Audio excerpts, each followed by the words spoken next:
आनंदपुर का राज्य देश के बीचों बीच एक हीरे की तरह चमकता था।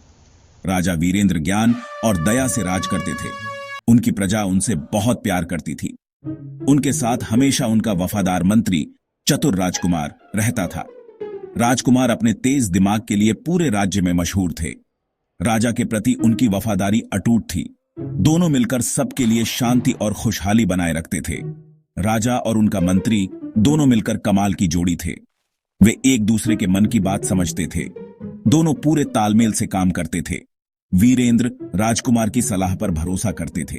वे अपने मंत्री की काबिलियत की दाद देते थे, जो बड़ी से बड़ी मुश्किल का भी हल ढूंढ लेते थे। आनंदपुर के लोग खुशकिस्मत थे, उन्हें इतने काबिल नेता मिले थे। एक दिन राज्य पर मुसीबत का साया पड़ गया।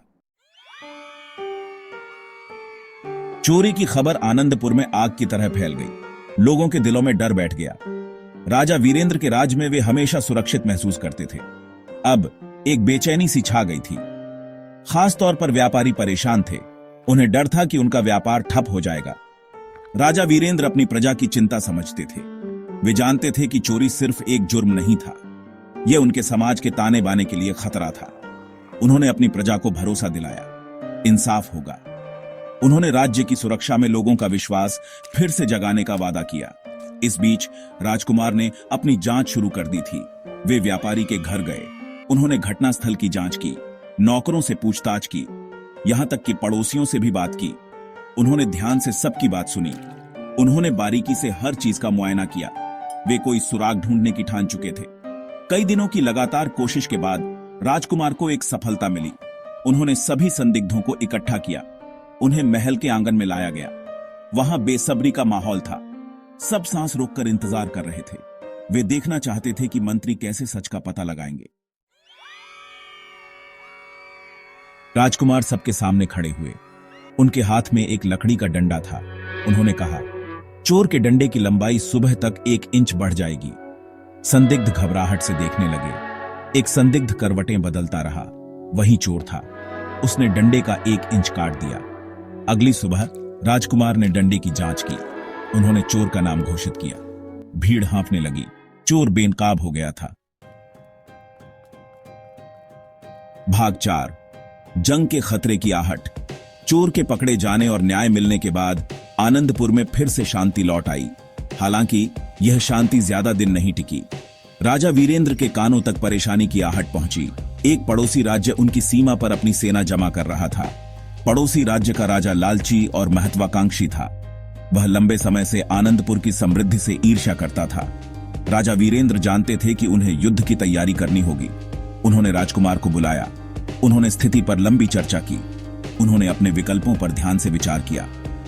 वे जानते थे कि युद्ध दोनों पक्षों के लिए दुख लाएगा, लेकिन वे यह भी जानते थे कि उन्हें अपने राज्य की रक्षा करनी होगी। राजकुमार के पास हमेशा की तरह एक योजना थी। उन्होंने सुझाव दिया कि वे पड़ोसी राज्य में एक प्रतिनिधि मंडल भेजें। उन्होंने शांति संधि पर बातचीत करने का प्रस्ताव रखा। राजा वीरेंद्र मान गए। उन्होंने अपने सबसे भरोसेमंद राजनयिकों को कीमती उपहारों के साथ पड़ोसी राज्य में भेजा। उन्हें उम्मीद थी कि वे उनके राजा को समझा पाएंगे। उन्होंने खूनी संघर्ष से बचने के लिए प्रार्थना की। राजनयिक बुरी खबर लेकर लौटे। पड़ोसी राजा ने बातचीत करने से इनकार कर दिया। उसने आनंदपुर के शांति प्रस्ताव को ठुकरा दिया। उसने उनके उपहारों का अपमान किया। उसने आनंदपुर पर युद्ध की घोषणा कर दी। उसकी सेना सुबह हमला करेगी। भाग 5, रणनीतिक जीत। राजा वीरेंद्र गुस्से में थे। वे बहुत दुखी भी थे। उन्होंने रक्तपात से बचने की उम्मीद की थी। अब उनके पास अपने राज्य की रक्षा करने के अलावा कोई विकल्प नहीं था। उन्होंने अपनी सेना को इकट्ठा किया। उन्होंने युद्ध की तैयारी की। हालांकि राजकुमार शांत रहे। उन्होंने राजा को आश्वासन दिया कि वे विजयी होंगे। उन्होंने एक रणनीति बनाई थी। यह दुश्मन के अति आत्मविश्वास का फायदा उठाएगी।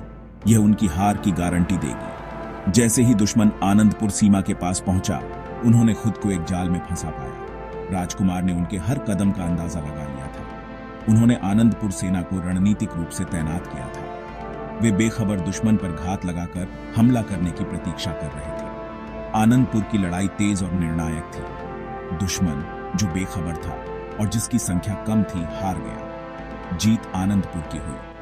उनके साहस ने राजकुमार की शानदार रणनीति के साथ मिलकर उन्हें बचा लिया। राजा वीरेंद्र विजयी नायक बनकर आनंदपुर लौटे। उन्होंने राजकुमार की बुद्धिमत्ता की प्रशंसा की। उन्होंने उन्हें सम्मानों से नवाजा। लोगों ने अपनी जीत का जश्न मनाया। उन्होंने अपने राजा और अपने चतुर मंत्री को धन्यवाद दिया। भाग 6 सूखे से त्रस्त भूमि की मदद की गुहार। आनंदपुर में एक बार फिर शांति और समृद्धि लौट आई। राजा वीरेंद्र के न्यायपूर्ण शासन में भूमि फली फूली। हालांकि भाग्य ने उनके लिए एक और चुनौती रखी थी। राज्य में भयंकर सूखा पड़ गया। लगातार 2 मौसमों तक बारिश नहीं हुई।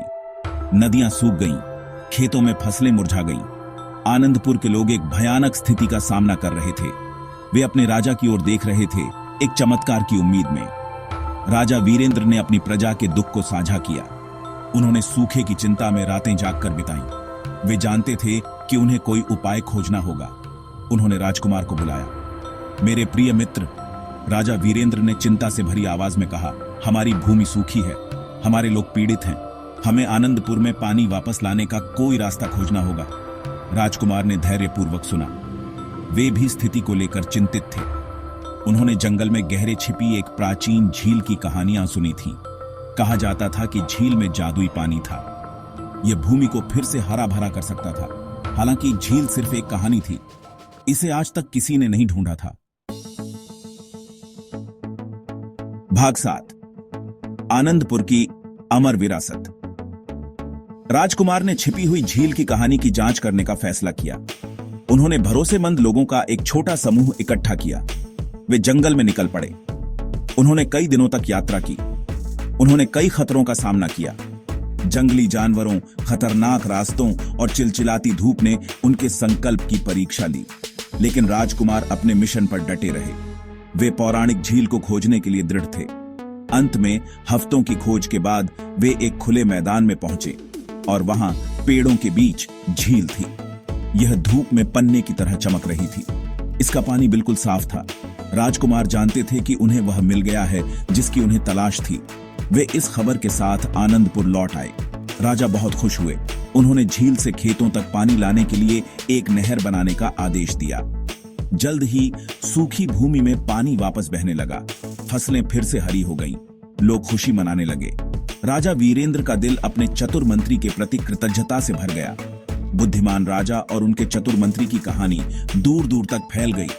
ये पीढ़ी दर पीढ़ी सुनाई जाने वाली कहानी बन गई। इसने ज्ञान, साहस और करुणा के महत्व को सिखाया।